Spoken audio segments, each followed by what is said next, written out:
Bagaimana Ustadz tentang Nabi Muhammad sebagai manusia yang memiliki intelijen? Jadi pada hari Kamis siang setelah zuhur, Nabi datang ke rumah Abu Bakar Siddiq. Wahai Abu Bakar Siddiq, ya, nanti malam kita hijrah. Kenapa begitu ya Rasulullah? Karena tadi ada rapat di Darun Nadwah. Semua kepala suku sudah bersepakat nanti malam jam 2 malam mereka akan datang ke rumah saya dan akan mencincang kepala saya. Maka nanti malam sebelum bangun tahajud kita akan pergi naik ke Jabal Sur. Pertanyaannya, dari mana Nabi tahu bahwa pagi Kamis tadi ada rapat? Jangan kemana-mana, kita lanjutkan setelah yang satu. Begitu kalau ceramahnya di TV. Dari mana Nabi tahu bahwa pagi tadi ada rapat antara Abu Jahal, Abu Lahab dan Abu lainnya? Kok bisa dia tahu? Ternyata rapat pagi itu di Sadam. Nah, pentingnya Sadam menyadap. Sehingga datang laporan itu ke Nabi, dan Sadapnya nggak pakai kabel, wireless. Menyampaikan berita ke Nabi, wahai Muhammad SAW, nanti malam kamu akan hijrah karena mereka akan bersepakat mengirim anak-anak muda ke tempat tidurmu, mereka akan mencincangmu. Apa alat yang dipakai? Jibril alaihissalam. Lalu Nabi pun malam itu dia keluar rumah.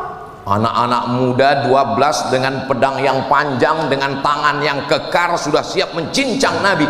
Berikut saat mereka akan masuk ke dalam rumah, Nabi pun keluar. Itulah maka kita baca ayat itu malam Jumat.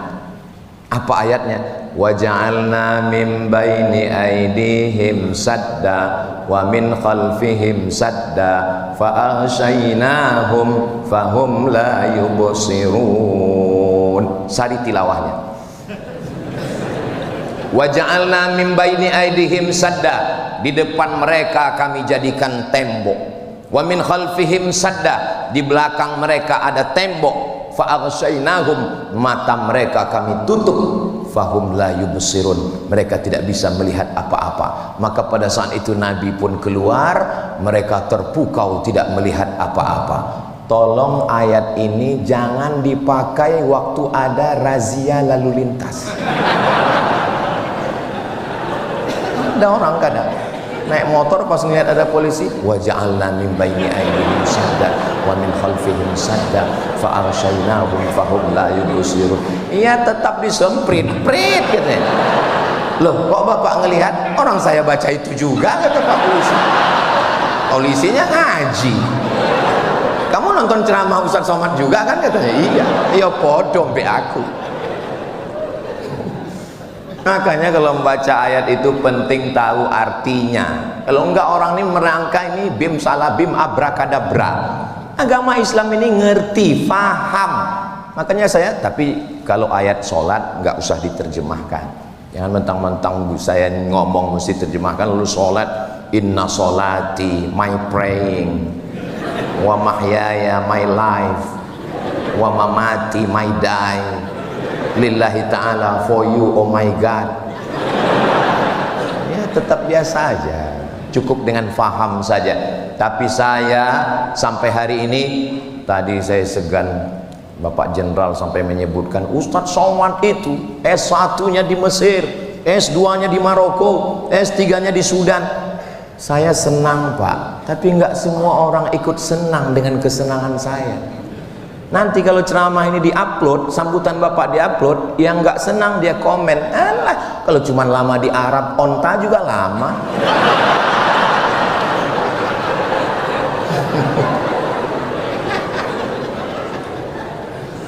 Nah, jadi Nabi Muhammad SAW kemudian naik ke atas Jabal Thur, dan dia di sana selama 3 malam. Tadi hari Kamis, malam Jumat, malam Sabtu, malam Ahad, 3 malam. Ngapain dia 3 malam di atas? Dia berstrategi, nunggu. Karena ini hiruk pikuk. Dari mana dia tahu bagaimana perkembangan informasi yang ada di kota Makkah waktu itu? Ada yang mengejar, ada yang membunuh, ada yang mencari, ada yang memeriksa, ada yang interogasi, macam-macam. Diutus seorang laki-laki namanya Abdullah, nama ayahnya Abu Bakar, nama kakeknya Abu Quhafah, Abdullah bin Abi Bakar bin Abi Quhafah. Malamnya tidur di atas, siangnya keliling mendengarkan informasi apa yang terjadi, walaupun dia tidak terdaftar di kantor BIN. Dia sedang mendengarkan apa yang terjadi. Hati-hati, dinding dan tiang bisa bertelinga. Dia siang pura-pura nggak tahu, tapi malam dia naik ke atas cerita situasi begini ya Rasulullah, jangan turun dulu. Padahal kalau kita mau, ini nggak perlu pakai ini, kan selesai. Ada Jibril, ada Mikail, ada Israfil, ada Israel, ada Munkar, ada Nakir. Innama amruhu iza arada syai'an ayakula lahu kun fayakun. Tapi kenapa ceritanya mesti nginap dulu 3 malam di atas, mesti ada yang dengar berita? Nabi mau ngajarkan kita hidup ini berstrategi dan mesti ada intelijen. Nggak boleh. Makanya tadi kalau Pak Jenderal mengatakan ini mesti ada pakai peci merah, jangan Pak Jenderal, nanti ketahuan. Cukup peci hitam saja, tapi singletnya merah. Karena ini bukan Polri, ini kita sedang bawah tanah ini. Kok malah saya yang jadi gurui jenderal pula? Saudara yang dimuliakan Allah, bayangan saya, ini bayangan saya ya Bu ya, sebelum ceramah tadi, ini nanti ceramah di BIN ini pasti bawaannya macam khutbah Jumat ini nanti. Ternyata Masya Allah, itu tergantung bagaimana pimpinannya nyambut kita. Ini kan sebelum kesini kami sudah ngobrol dulu tadi. Jadi saya sengaja dibawa oleh jenderal bicara nyantai, ketawa. Saya tahu beliau kan melihat saya ini jangan-jangan Ustaz Somad lagi grogi, maka beliau ajak dulu ngobrol nyantai. Coba tiba-tiba sampai ke masjid, kita nggak ngobrol, nggak tahu situasi, nggak tahu berita, tiba-tiba saya disuruh aja ceramah. Pas dilihat ke depan menakutkan.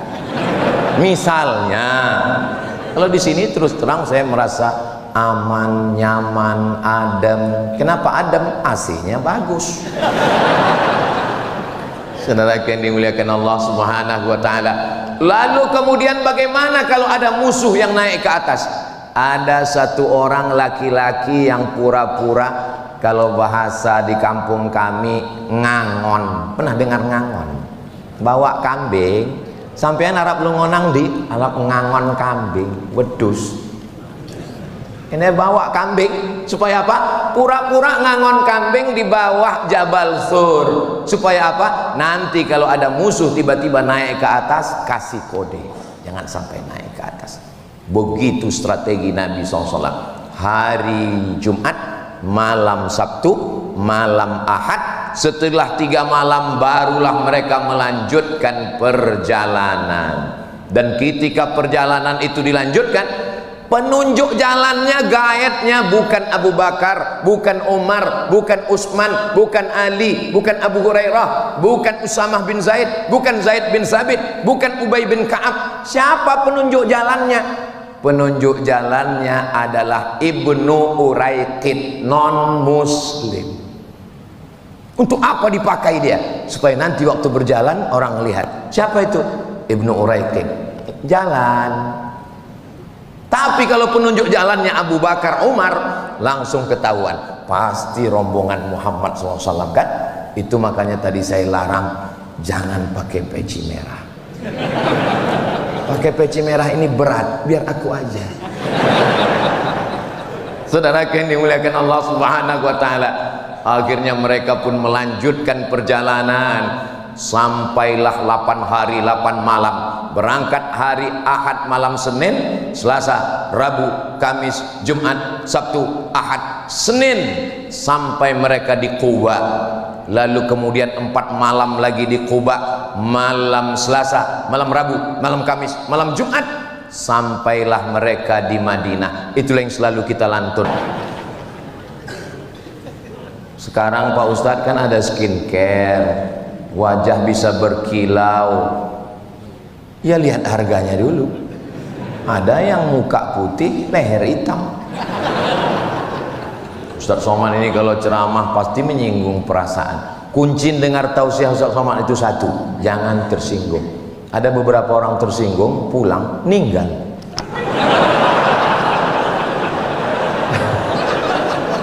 Bukan kan, memang udah ajalnya sampai. Mudah-mudahan kita semua sehat walafiat. Takut juga. Lalu kemudian Nabi Muhammad sampai. Kenapa Nabi sampai itu disambut tola al-badru alaina? Karena sebelum Nabi sampai ke sana, Nabi sudah kirim sahabatnya dulu. Siapa namanya?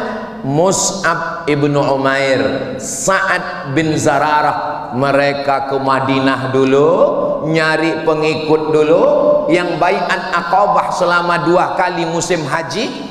Mereka datang, bawa jamaah, pulang lagi, mempersiapkan semua, barulah Nabi datang ke kota Al-Madinah Al-Munawwarah. Jadi jangan bayangkan Nabi itu bismillahi tawakkaltu 'alallah la haula wala quwata. Enggak begitu, guys. Dia perlu penuh dengan intelijensia, kecerdasan untuk menjaga, membaca, bagaimana mengumpulkan informasi yang ada di Madinah, menganalisa informasi dan menyampaikan informasi ini ke Nabi. Yang mau ditangkap ini ada 2. Yang pertama peluang, dan kedua ancaman. Kalau ada peluangnya, ada ancamannya. Kok saya lagi seperti membeli pembekalan sekarang? Ada nggak peluang di Madinah? Hijrah ini bukan Madinah ini ujuk-ujuk tiba-tiba Madinah, tidak begitu.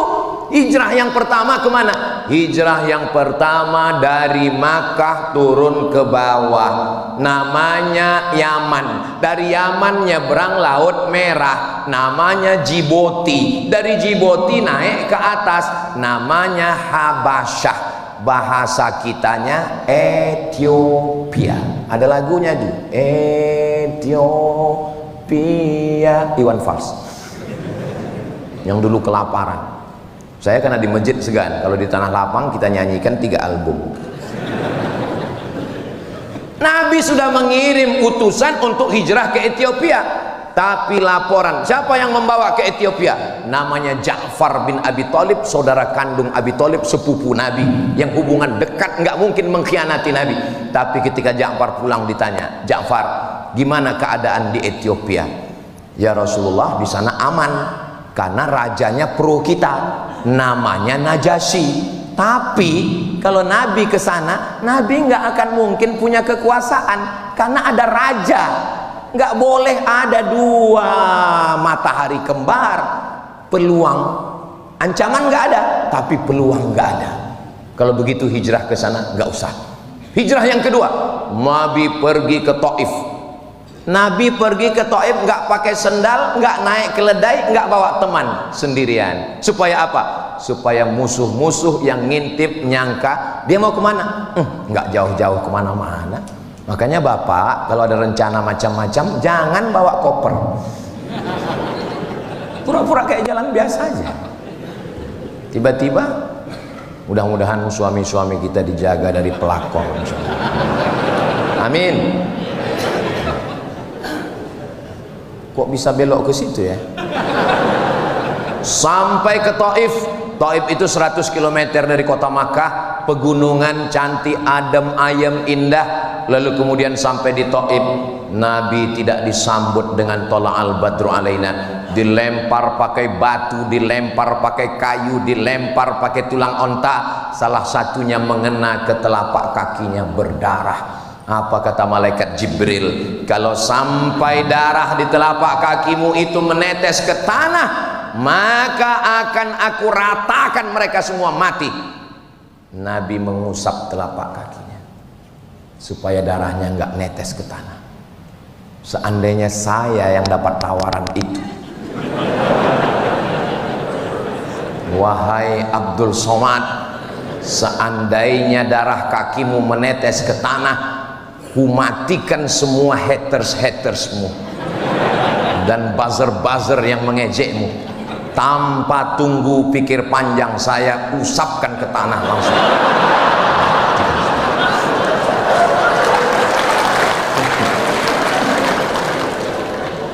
Tapi insya Allah nggak perlu malaikat Jibril untuk mengatasi hater saya ini. Ceramah sekali di bin ini selesai. Saudaraku yang dimuliakan Allah Subhanahu. Makanya tadi waktu keluar dari kantor kan ada logo bin besar bintang kan. Saya sebetulnya mau ngajak Pak Jenderal foto. Cuman saya kan jaga harga diri saya juga. Kalau foto di masjid ini dilihat orang, alah paling di masjid kantor apa, kata dia. Saudaraku yang dimuliakan Allah Subhanahu wa taala. Lalu kemudian Nabi sallallahu alaihi wasallam kembali ke kota Makkah Al-Mukarramah. Begitulah Nabi. Lalu kemudian ketika terjadi tahun pertama aman, tahun kedua perang Badar, tahun ketiga perang Uhud, tahun keempat, tahun kelima perang Khandaq. Nama perangnya Khandaq. Khandaq ini parit yang digali, parit yang digali. Lalu kemudian datanglah seorang laki-laki. Ini yang akan menyerang kita, 3 pasukan koalisi. Yang pertama orang Yahudi, yang kedua orang musyrik dari Makkah, yang ketiga orang munafik yang berada di dalam pasukan kita. Siapa mereka? Menggunting dalam lipatan, menjegal kawan seiring, menikam dari belakang. Maka kemudian Nabi pun menyusun strategi. Apa yang dilakukan Nabi? Nabi bertanya, kira-kira apa yang mesti kita lakukan? Musyawarah. Setelah musyawarah, datanglah seorang sahabat Nabi, bukan orang Arab, dia dari Persia, namanya Salman Al-Farisi. Itulah qori kita tadi, Ustadz Salman. Mana Ustadz Salman? Masih ada di sana? Ustadz Salman. Dari ujung nama itu kita sudah tahu orang itu dari mana. Al-Farisi berarti dari Persia, Al-Misri dari Mesir, Al-Makki dari Mekah, Al-Batawi.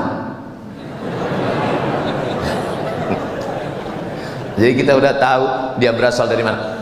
Dulu Bu, dulu Pak, dulu orang Arab itu ngejek kita Jawi Bagar. Jawi artinya orang Jawa. Jawi itu bukan cuma orang Jawa, orang Sumatera, orang Kalimantan, orang Sulawesi, semua Nusantara ini dulu disebut Jawi. Dan mereka ngejek Jawi Bagar. Bagar itu bakor. Bakor Pak Ustadz kan ada dalam surat Al-Quran, Al-Baqarah, sapi. Asal ngelihat orang kita Jawi Bagar. Kenapa dia ejek kita Jawi Bagar? Karena nggak lancar ngomong Arab. Asal ketemu Jawi Bagar. Bagaimana Allah mau mengangkat derajat orang kita di Makkah? Lahir seorang laki-laki, hafal Quran, hafal hadis, nulis tafsir. Judul tafsirnya Marah Labid fi Kashfi Ma'anil Quranil Majid. Namanya Syekh Nawawi Al-Bantani. Orang mana tuh? Banten. Tolong ingat baik-baik, mungkin ini nanti akan keluar dalam UAS ujian akhir semester. Ahli tafsir, pernah ceramah di Al-Azhar Mesir. Syekh Nawawi Al-Bantani, makamnya di Mu'alla di Makkah Al-Mukarramah. Lalu ahli hadisnya datang lagi seorang anak laki-laki dari Jawi juga, namanya Mahfuz. Di ujung namanya At-Turmusi. Turmusi itu dari mana Pak Ustadz? Tremas Pacitan. Pripun kabare panjenenganipun? Sae, muga-muga sing melu acara iki padha kabeh mlebu nang surga. Oh, banyak orang Jawa. Dari Pacitan, ahli hadis, orang hebat. Muridnya siapa? Syekh Mahfud Al-Termasi punya murid. Jenenge siapa? Syekh Muhammad Hashim Asy'ari mendirikan Nahdlatul Ulama. Naik derajat jauh.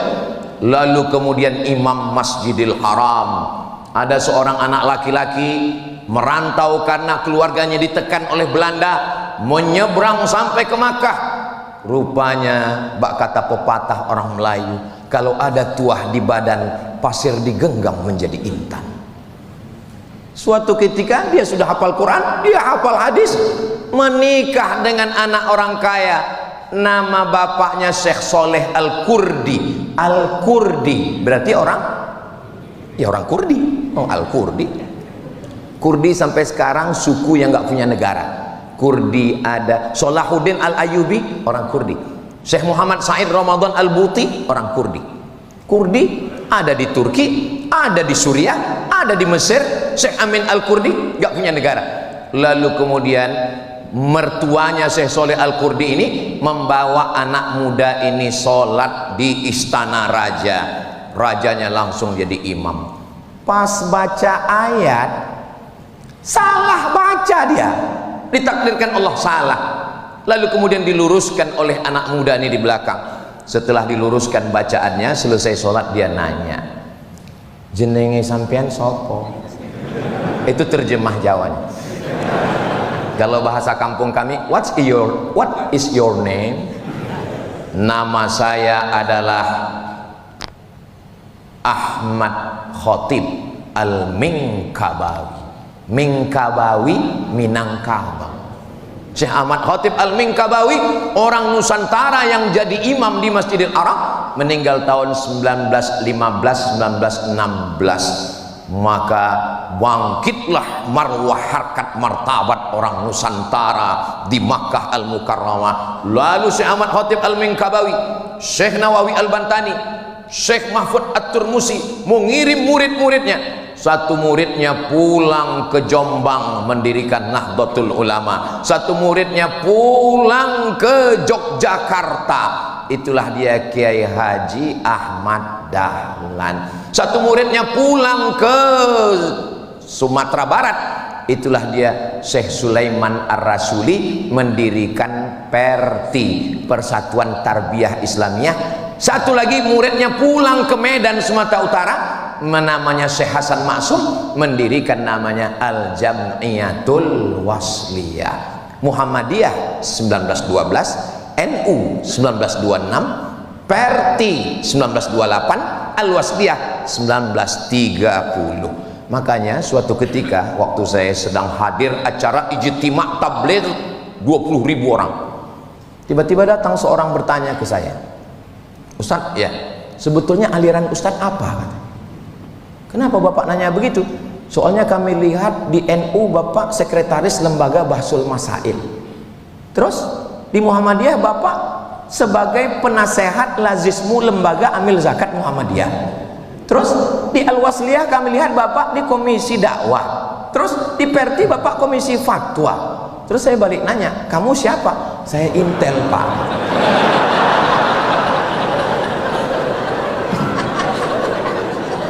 Lalu saya jelaskan bahwa Muhammadiyah, NU, Perti, Al-Wasliyah ini adalah organisasi keagamaan yang disusun oleh ulama Nusantara untuk ngelawan Belanda. Jadi kalau ada orang ormasnya banyak, itu namanya mazhab ukhuwah, bersaudara, selama masih la ilaha illallah Muhammadur Rasulullah. Alhamdulillah sampai hari ini hubungan kami masih tetap akrab. Jadi nggak masa tersinggung dengan ceramah Ustadz. Orang saya nggak dan nyebut nama nggak boleh disebut, menjaga kode etik jurnalistik. Nah, jadi kalau dipahami seperti itu, dulu kan kelahi ini antar mazhab ini Pak Ustadz, yang Muhammadiyah subuhnya nggak pakai kunut, yang NU pakai kunut, lalu berantem anak mudanya sampai belaga dalil. Alhamdulillah Ustadz, sekarang sudah nggak berantem lagi. Kenapa? Karena sama-sama nggak sholat subuh. Saudara yang dimuliakan Allah Subhanahu wa ta'ala, kembali ke maulid Nabi Muhammad sallallahu alaihi wasallam, menceritakan Nabi Muhammad dalam 60 menit. Nabi itu kan umurnya 63, diceritakan dalam 60 menit. Bahasa Arabnya mustahil, nggak bisa. Saya hanya menyampaikan sekelumit 0, sekian persen. Terus kalau kami mau tahu lengkapnya Nabi Muhammad itu gimana Pak Ustadz? Kitab yang paling rendah namanya Ar-Rahiq Al-Maktum, ditulis oleh orang India. Pemenang lomba nulis cerita tentang Nabi Muhammad diikuti lebih dari 50 negara. Pemenang juara satunya bukan Mesir Al-Azhar, pemenang juara satunya India. Ini sekarang anak kita kalau ditanya apa yang kau tahu tentang India?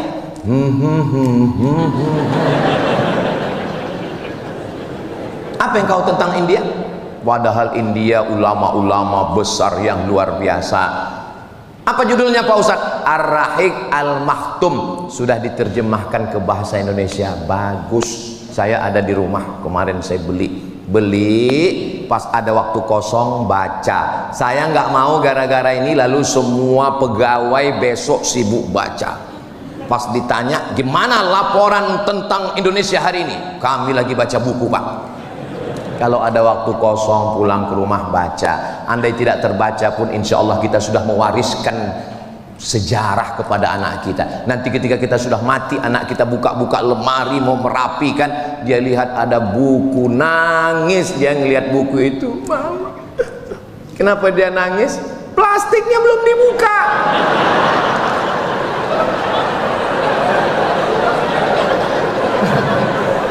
Dia tahu ayah ibunya sibuk untuk mencari nafkah untuk dia. Kita husnuzon. Ustadz, saya kalau Ar-Rahiq Al-Maktum sudah baca, saya mau yang tingkat tinggi Pak Ustadz. Ditulis oleh cendekiawan non muslim. Namanya siapa? Namanya adalah Karen Armstrong. Karen Armstrong seorang biarawati perempuan, lalu kemudian dia menjadi penulis buku. Dialah yang menulis buku History of God, sejarah Tuhan. Habis itu dia tulis History of Prophet Muhammad, peace be upon him, Muhammad sallallahu alaihi wasallam. Kalau yang nulis kehebatan Nabi Muhammad orang Islam, ya biasa aja. Tapi ini bukan Islam. Dia mengungkapkan bagaimana akhlak Nabi Muhammad sallallahu alaihi wasallam. 100 tokoh dunia. Yang nulis namanya Michael H. Hart.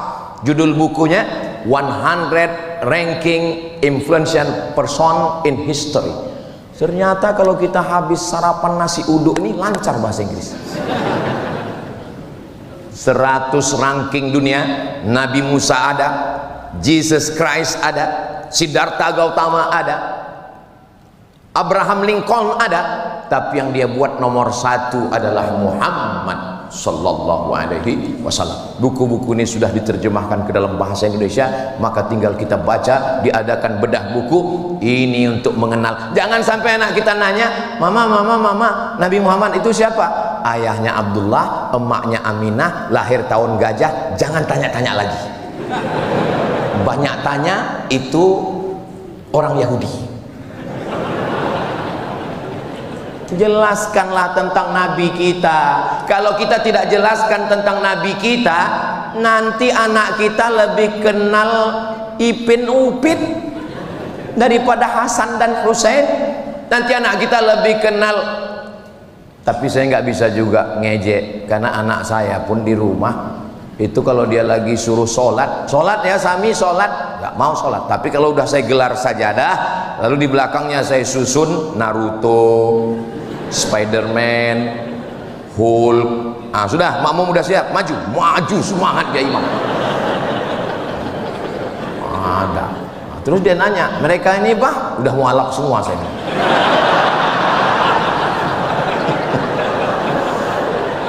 Ya kita dengan bahasa anak-anak. Jadi jangan ibu sangka, jangan bapak sangka karena saya ini ustadz, lalu saya ngomong dengan anak dengan bahasa ustadz. Ya nggak begitu. Nggak biasa saya pulang. Saya ceramah ini cuman Jumat, Sabtu, Ahad, Senin. Kalau Selasa, Rabu, Kamis saya di rumah sebagai seorang ayah. Saya gendong anak saya. Kalau dia pipis saya ganti pempesnya. Kalau dia saya berpikir sekali lagi.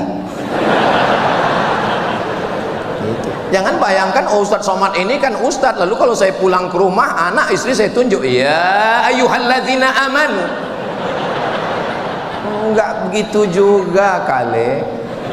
Nah, jadi bersikaplah. Memang di sini ibu adalah ASN, pegawai hebat, derajatnya tinggi, kerja di mana? Badan Intelijen Negara. Tapi kalau sudah pulang ke rumah, katakan ke suami, memang aku ini Badan Intelijen Negara, tapi di rumah ini kau adalah imamku sayang. Begitu. Jangan, saya ini sebetulnya mewakili suara laki-laki yang teraniaya. Ada ya satu fakta yang mau saya sampaikan, boleh? Kalau suami itu merasa dirinya tidak punya apa-apa, tidak berdaya, itu berpengaruh pada psikologisnya. Akhirnya dia merasa down, dan puncak dari tekanan psikologis, nanti pistol airnya tidak meletus. Saya malu mengucapkan ini di depan bapak-bapak jenderal, tapi saya mau rumah tangga kita tetap baik, walaupun profesor, dokter, walaupun dokter spesialis, walaupun uangnya banyak. Maka katakanlah pulang nanti, you are my hero. Begitu.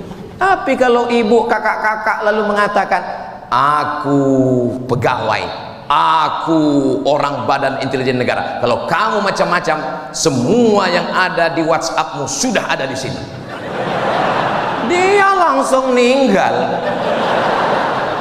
Maka jangan heran kalau ada laki-laki itu diam aja. Memang laki-laki nggak berkata-kata, langsung meninggal.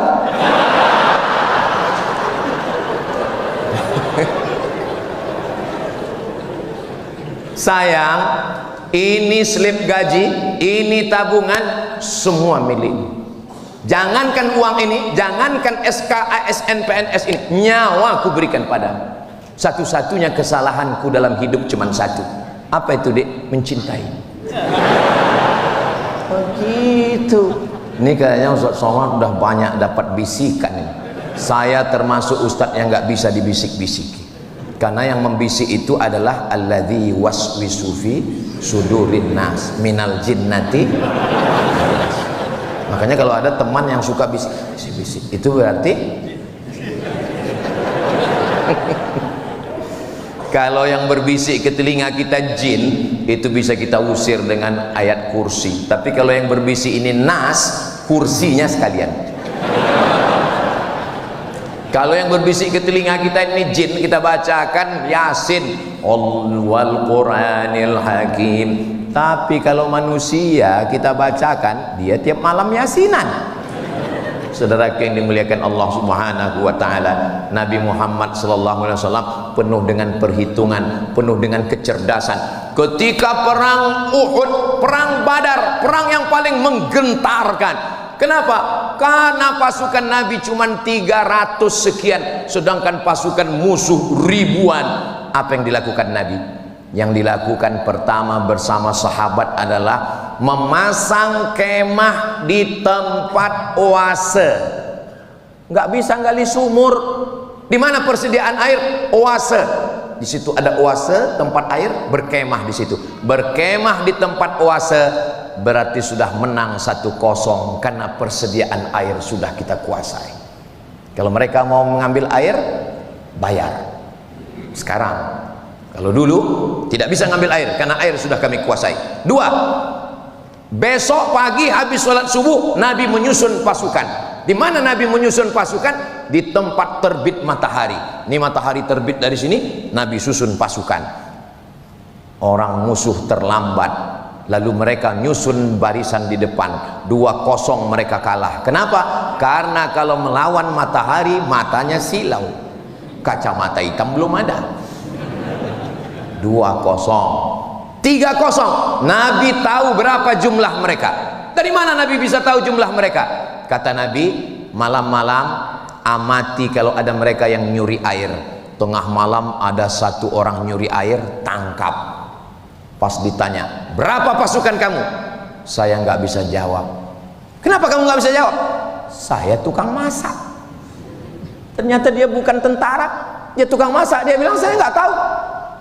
Kamu masak satu hari berapa ekor kambing, berapa ekor lembu, berapa ekor unta? Dia sebutkan, saya masak kambingnya sekian, lembunya sekian, untanya sekian. Nabi langsung mikir, kalau kambingnya sekian, lembunya sekian, untanya sekian, berarti pasukannya sekian, kita siap menghadapinya. Jangan menghadapi musuh dengan mata yang rabun. Terus Ustadz datang berani ceramah ke Badan Intelijen Negara, ini apa persiapan Ustadz? Beberapa sahabat saya sudah kirim WhatsApp duluan. Ustadz Somad, kantor BIN sudah aman. Siapa mereka Pak Ustadz? Mereka adalah sahabat-sahabat saya yang waktu saya keliling se-Indonesia. Waktu dulu mereka menjadi Dandim, mereka menjadi Kapolres. Ternyata mereka sekarang sudah bekerja di sini, walaupun mereka tidak pakai peci merah. Saudara yang dimuliakan Allah Subhanahu wa taala, tadi saya tausiah ini jam 10 kurang 15. Sekarang sudah jam 11 kurang 20. Artinya saya sudah ngomong 55 menit. Tapi rasa saya, nggak tahu perasaan Bapak ya. Rasa saya baru ngomong beberapa menit aja rasanya. Padahal ini saya kalau ngomong itu Bapak Ibu, saya lihat bagaimana audiens. Saya sudah ngomong 55 menit, yang kakak-kakaknya tetap fokus, yang laki-laki juga fokus. Apakah ini karena diawasi CCTV? Wallahu alam, tapi rasanya enggak ada. Kenapa mereka begitu serius? Saya husnuzon aja ya, husnuzon. Ini memang mereka betul-betul mau ngaji kelihatannya. Di tempat lain kadang saya baru ceramah 15 menit langsung seperti ilmu padi, makin berisi makin menumpuk. Kadang baru saya ceramah 10 menit langsung keluar kuda Nil. Saya Pak Ibu pernah saya ceramah 5 menit 5 menit ceramah saya tutup, saya pulang. Kenapa? Ya saya kehilangan mood. Tapi hari ini, padahal ini hari terakhir saya dari mulai hari Jumat, hari Sabtu, hari Ahad, hari Senin, habis dari sini nanti ke KPK, habis itu saya ke airport pulang, ini sudah tinggal 5 watt lagi ini sudah. Tapi saya justru semangat. Kapan Ustadz ceramah yang paling gak semangat? Waktu ada satu daerah saya ceramah pas menjelang kultum buka puasa. Itu memang hilang semua. Kita udah berapi-api, mereka semuanya ngelihat kita macam ayam goreng di tengah. Walau polisi, walau tentara, walau jaksa, walau hakim, tapi dia tetaplah tubuhnya terdiri dari darah, dari daging, dari kuku, dari bulu, jantungnya tetap berdegup dan berdetak. Dia tetap manusia, punya rasa takut, rasa cemas, rasa khawatir. Apa yang membuat kita kuat? Yang membuat kita kuat tidak lain adalah zikir kepada Allah, la ilaha illallah Muhammadur Rasulullah. Berangkat dari rumah, aku sebagai seorang abdi negara, tugasku adalah mengumpulkan informasi, menganalisa, memberikan kepada kepala negara untuk 2, peluang dan ancaman terhadap negara. Yang kulakukan ini adalah amal ibadah. Bismillahirrahmanirrahim, la haula wala quwata. Bapak yang bekerja lembur, nanti ditelepon sama istri, di mana sayang? Ibadah.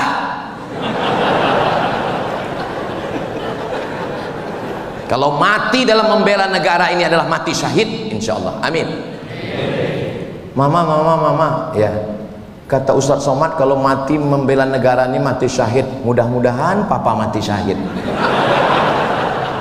Saudara yang dimuliakan Allah Subhanahu wa taala, di balik laki-laki yang gagah perkasa ada perempuan yang luar biasa. Perempuan itulah yang menenangkan hati dan jiwa Bapak. Aku sedang berjuang, aku sedang bertarung, ancamannya adalah nyawa. Maka wahai kakak-kakak, wahai istri-istri yang ada di rumah, ikhlaskanlah suamimu ini untuk mengabdi menjaga negara. Insya Allah Allah menjaga Indonesia baldatun thayyibatun wa rabbun ghafur, insya Allah, amin ya rabbal alamin. Lebih kurang 1 jam Saya biasanya ngisi pengajian itu sesuai besarnya botol minuman. Ini sebetulnya kalau standar ini 300 ml ini, setengah jam. Tapi karena saya merasa nyaman ceramah ini, maka insya Allah karena hati yang menerima ini semuanya hati orang yang baik-baik, insya Allah. Di mana letak jantung yang mengalirkan darah ke otak, ke mata, ke kepala, ke tangan, ke kaki? Nih, berdegup dan berdetak. Biasanya kalau mikrofonnya mahal itu bisa kedengaran detaknya. Itu jantung yang normal. Tapi ada jantung yang nggak normal. Biasanya jantung nggak normal itu disebabkan oleh 3. Yang pertama jatuh cinta, yang kedua jatuh tempo, yang ketiga Pak Ustadz ceramah di bin. Saudara yang dimuliakan Allah Subhanahu wa taala, ala bizikrillahi tatmainnul qulub. Dengan banyak berzikir mengingat Allah hati menjadi tenang. Pejamkan mata, tarik nafas panjang, hembuskan, amati nafas, kosongkan pikiran, kosongkan. Datang wajah istri, nggak jadi fokus. Hilangkan semua masalah, fokus, kosongkan. Bagaimana ketika sedang kosong itu tiba-tiba datang malaikat maut?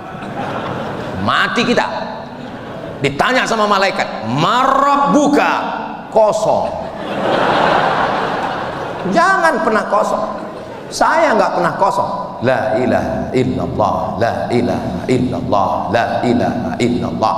Afdalu dzikri la ilaha illallah. Hanya saja zikir itu ada yang di lisan, ada yang di qalbi. Kalau lagi nggak ada orang, ya kita zikir la ilaha illallah. Pas lagi ada orang, ya kita tetap ngobrol, tapi di dalam tetap la ilaha illallah. Ini kadang orang ini baru-baru tobat, baru hijrah, pas lagi ada orang la ilaha illallah. Pas nggak ada orang, main game. Apa ini? Gitu. Tapi saya nggak mau juga gara-gara ini lalu nanti Pak Jenderal mengadakan rapat masing-masing divisi dan sektor, ditanya bagaimana laporan tentang keamanan negara kita. La ilaha illallah. Bagaimana visi misi ke depan Indonesia Emas 2045, kita serahkan semuanya pada Allah, Pak Jenderal. Ini bukan ajaran Islam. Islam itu penuh dengan strategi, Islam itu penuh dengan intelijensia, Islam itu penuh dengan target-target. Ketika menggali parit, paculnya itu kena dengan batu, memancar cahaya. Apa kata Nabi? Pada pancaran cahaya, kulihat kalian sudah menguasai Yaman. Pada pancaran yang kedua, aku lihat kalian sudah menguasai Rum. Pada pancaran yang ketiga, aku lihat kalian sudah menguasai negeri Syam. Apa kata Nabi? La taftahunnal Konstantinia, kalian akan menguasai Konstantinopel. Visi misi 2045 Indonesia Emas. Begitu. Berapa tahun baru dikuasai Konstantinopel? Dikuasai Konstantinopel 700 tahun setelah Nabi meninggal oleh seorang anak muda umur 19 tahun, namanya Muhammad Al-Fatih. Al-Fatih sang penakluk, barulah dikuasai. Tertulis di pintu masjid Konstantinopel Hagia Sophia, la taftahunnal Konstantinia, kalian akan menguasai Konstantinopel. Visi misi ke depan. Makanya kadang saya ketemu dengan anak-anak pesantren, taman ini mau kemana? Saya serahkan pada Allah, Pak Ustaz. Datang 10 anak pesantren ke rumah, gurunya ngomong, tolong Ustaz berikan pembekalan mereka. Saya tanya satu-satu, kau mau kemana? Ya bagaimana nasib aja Pak Ustaz. Saya suruh pulang semua. Nggak ada yang bisa dikasih pembekalan. Islam ini akan maju dengan program, dengan visi misi, dengan pemikiran. Alhamdulillahi Rabbil Alamin. Allahumma salli ala Sayyidina Muhammad wa ala ali Sayyidina Muhammad. Semoga kita semua mendapatkan syafaat Nabi Muhammad sallallahu alaihi wasallam. Amin ya rabbal alamin. Menurut survei Global Index, nama yang paling populer di dunia sekarang ini, 133 juta manusia menggunakan nama ini adalah nama Muhammad sallallahu alaihi wasallam. Dan salah satu yang memakai nama itu adalah Jenderal Muhammad Herindra. Sebetulnya kalau di tempat lain, mana tahu nanti dengar ceramah saya yang lain, katanya Ustaz Somad mengatakan nama yang terbaik adalah nama seorang hamba yang rendah, yang hina, ketika disandingkan dengan nama Allah dia menjadi tinggi. Contohnya hamba itu abdu, hamba, disandingkan dengan nama Allah Abdullah, Abdurrahman, Abdurrahim, dan Abdus Somad. Itu nama yang kedua. Makanya di masjid ini coba kita lihat, sebelah kanan ada tulisan Allah dan sebelah kiri ada tulisan Muhammad, nggak ada Abdus Somad. Ini kenapa? Bahkan di pintu-pintunya, di pintu tertulis Allah Muhammad, Allah Muhammad. Sekarang ada yang ceramah katanya nggak boleh menyandingkan nama Allah dengan nama Muhammad, karena Allah itu Tuhan, sedangkan Muhammad itu manusia. Ini nanti mana tahu ada yang datang kemari lalu dia mengkritik, walaupun dia belum tentu berani. Tapi sekarang kritik kan nggak bisa langsung, dia foto, dia posting di fake account. Ketika Nabi Muhammad SAW Isra Mi'raj, Nabi sampai melihat makhluk yang paling besar ciptaan Allah, namanya Arash. Arash artinya singgasana. Di tiang-tiang Arash itu Nabi melihat ada dua nama yang bersanding. Itulah nama Allah dengan nama Muhammad sallallahu alaihi wasallam. Ketika Nabi Adam makan buah kuldi, lalu dia berdosa, dia bertaubat, doa yang paling tua, Rabbana zolamna anfusana wa illam taufir lana wa tarhamna lanakunanna minal khasirin. Ini mesti diterjemahkan, tak boleh hanya bahasa Arabnya saja. Sudah lama saya ke Mekah, habis ke Mekah ke Madinah, sudah lama saya ceramah, baru ini diwajibkan terjemah.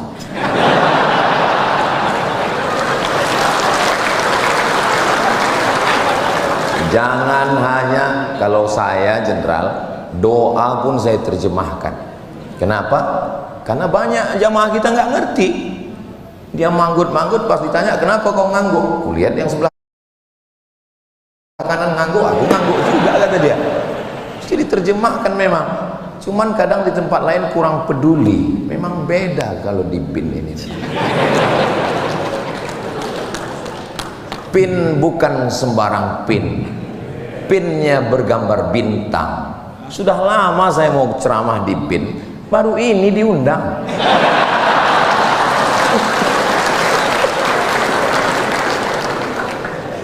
Sampai mana tadi ceramah? Nabi Adam berdosa, minta ampun sama Allah, Rabbana zalamna, ya Tuhan kami, kami sudah menganiaya diri kami. Wa illam taufir lana, kalau engkau tidak mengampuni kami, wa tarhamna, kalau engkau tidak mengasihi kami, lanakunanna minal khasirin, kami termasuk orang yang rugi. Kenapa dia bilang kami? Karena dia berdoa dengan istrinya. Maka ibu, kalau suami berdoa, dengarkan baik-baik. Kadang ada suami ini doanya untuk diri dia saja. Dan kalau suami doanya doa bahasa Arab, bilang sama dia, terjemahkan. Jangan ibu amin-amin aja. Ini ada suami istri waktu sholat tahajud bersama, amin, amin. Pas kejadian baru marah. Ternyata doanya, Allahumma zawwijni zawjatan thaniyatan jamilah, nikahkan aku dengan istri kedua yang cantik. Makanya tanya dulu, kamu ngomong apa tadi? Ini walaupun ceramah saya di BIN, tapi ini kan direkam. Ini untuk semua kantor se-Indonesia dari Sabang sampai Papua. Tolong, walaupun saya ceramah di Masjid Al-Bait Al-Akbar, tapi ini nanti akan diupload di channel Ustadz Abdul Somad. Tolong subscribe, like, share, and comment. Nah, maka ketika Nabi Adam setelah berdoa Rabbana zalamna anfusana wa illam taghfir lana wa tarhamna lanakunanna minal khasirin, Nabi Adam melihat ada nama yang bersanding dengan nama Allah di tiang arasy. Lalu dia berkata, Allahumma inni atawassalu ilaika bihaqqi Muhammad, aku memohon kepadamu berkat nama Muhammad sallallahu alaihi wasallam, ampunkan dosaku. Allah bertanya, Allah nanya bukan karena Allah nggak tahu, Allah maha tahu, tapi Allah mau kasih tahu pada siapa yang tidak tahu. Nama siapa yang kau sebut tadi? Nama Muhammad. Dari mana kau tahu Muhammad? Karena ketika engkau ciptakan aku, rafa'tu ra'si, ku angkat kepalaku, dan aku lihat di tiang arasy ada tertulis nama yang bersanding dengan namamu. Itulah dia nama Muhammad sallallahu alaihi wasallam. Mudah-mudahan yang belum ada anak nanti punya anak dikasih nama anaknya Muhammad. Terserah mau tambahan belakangnya nggak apa-apa, karena itu adalah simbol kita. Ini kadang buat nama anak kamu siapa? Camry Pak Ustaz. Itu kan merek mobil. Kebetulan lahirnya 17 Agustus Pak Ustaz. Terus apa hubungannya? Camry itu maksudnya kemerdekaan Republik Indonesia. Bagus, cinta NKRI, tapi tolong di pangkalnya tulis Muhammad Camry. Cantik namanya. Begitu. Ini sekarang banyak orang sekarang buat nama anak ini cocokologi. Nama suami Sulaiman, nama istri Toyibah, lahir anak Letoy. Mohon maaf Pak Sulaiman, jangan tersinggung. Nah, jadi nama itu adalah, kadang orang ini ngomong ikut omongan Shakespeare dari Inggris. What is in a name? Apalah arti sebuah nama? Bagi kita nama adalah doa. Mudah-mudahan nama ini mengangkat harkat, darjat, martabat di hadapan Allah Subhanahu wa ta'ala. Lalu kemudian Nabi melanjutkan Isra dan Mi'rajnya, dan ketika itu dia sampai ke Baitul Maqdis Palestina. Mudah-mudahan Allah menolong saudara kita di Gaza. Sampai di sana, itulah yang dibaca sebelum azan. As-salatu wassalamu alaik, alaika ya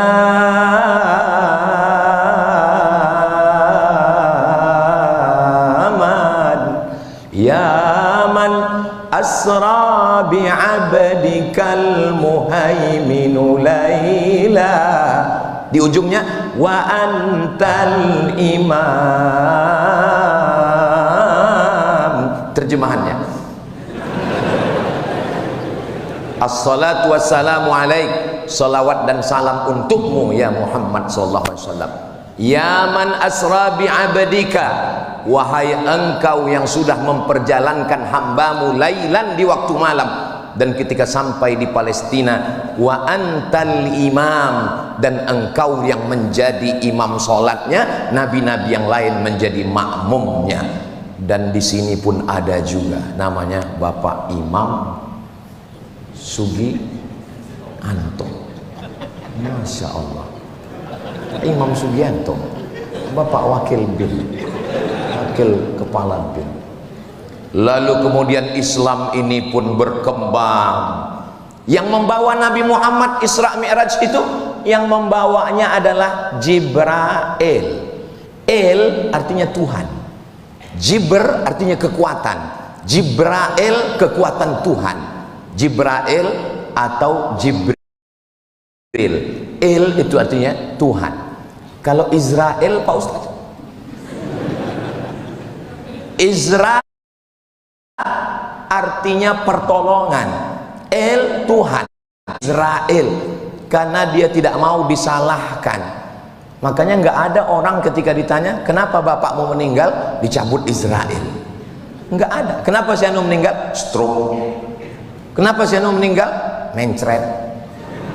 Karena dia ditolong oleh Tuhan, ditolong Allah sehingga dia mampu mencabut nyawa itu. Israel. Kalau Israel Pak Ustaz, Isra artinya hamba, El artinya Tuhan. Israel hamba Tuhan. Terjemahan Arabnya Abdullah, Abdurrahman, Abdul Somad. Tapi jangan setelah ini panggil saya Israel. Jadi El bahasa Ibrani, Hebrew language, artinya Tuhan. Kalau Rafael,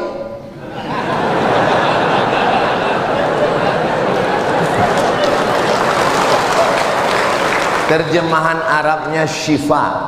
Syifa artinya penyembuh, karena dia malaikat yang memberikan kesembuhan. Kesembuhan dari Tuhan, maka disebut dengan Rafael. Kemudian Islam pun sampai. Ini ngumpulkan bahannya lama ini. Jadi tugas saya ini memang mirip-mirip tugas badan intelijen juga, mengumpulkan data, menganalisa dan menyampaikannya. Cuman bedanya saya nyampaikannya ke jamaah. Kemudian Islam pun menyebar dari kota Makkah ke kota Madinah, dari Madinah menyeberang Laut Merah sampai ke Fustat.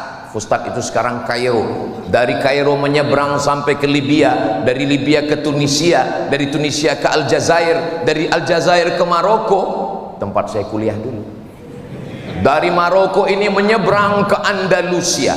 Banyak jamaah kalau saya tanya, Andalusia di mana? Nggak tahu Pak Ustadz. Real Madrid, Barcelona, tahu? Andalusia, nyebrang Laut Merah, nyebrang laut Samudra Atlantik sampai ke Andalusia. Maka ada satu tempat yang cantik. Yang cantik itu diumpamakan seperti buah. Buah yang paling cantik adalah buah delima.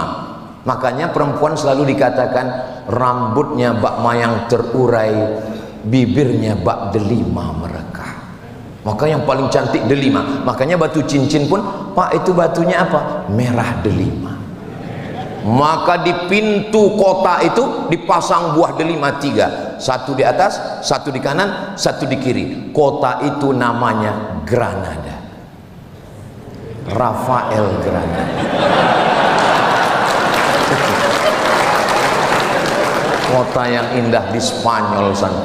700 tahun lamanya umat Islam berkuasa di sana, sampai akhirnya tergoda, terpukau, terlena. Memang generasi biasanya terbagi 3. Pertama generasi penikmat, yang kedua pertama pejuang berjuang, setelah itu mulai penikmat, lama-lama penghancur. Memang organisasi pun begitu, yayasan pun begitu, umat Islam pun begitu.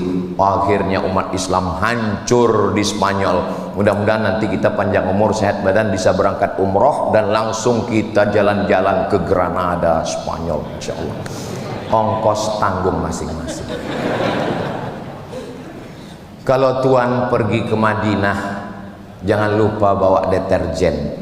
Sudah lama saya ceramah, baru sekarang disuruh menjelaskan tentang intelijen. Bagaimana Ustadz tentang Nabi Muhammad sebagai manusia yang memiliki intelijen?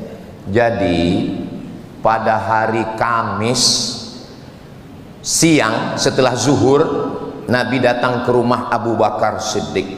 Wahai Abu Bakar Siddiq, ya, nanti malam kita hijrah. Kenapa begitu ya Rasulullah? Karena tadi ada rapat di Darun Nadwah. Semua kepala suku sudah bersepakat, nanti malam jam 2 malam mereka akan datang ke rumah saya dan akan mencincang kepala saya. Maka nanti malam sebelum bangun tahajud, kita akan pergi naik ke Jabal Sur. Pertanyaannya, dari mana Nabi tahu bahwa pagi Kamis tadi ada rapat? Jangan kemana-mana, kita lanjutkan setelah yang satu. Begitu kalau ceramahnya di TV.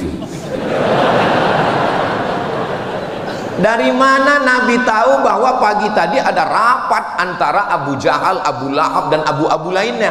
Kok bisa dia tahu? Ternyata rapat pagi itu disadap. Pentingnya sadap menyadap.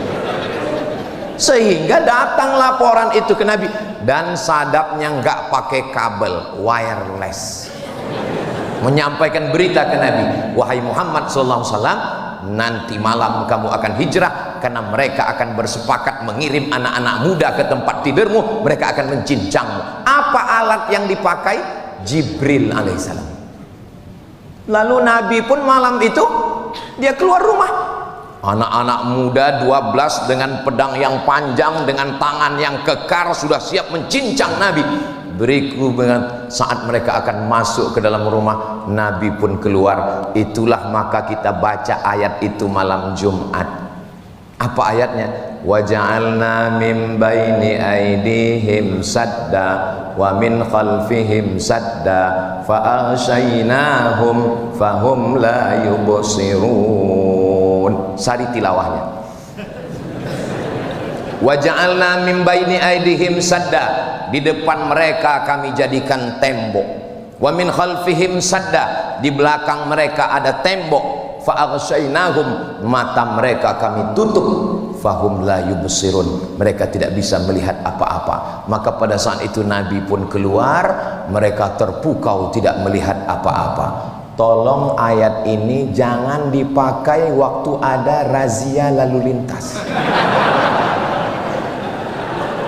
Ada orang kadang naik motor pas ngeliat ada polisi, wa ja'alna min baini aydihim sadda wa min khalfihim sadda fa aghshaynahum fahum la yubsirun.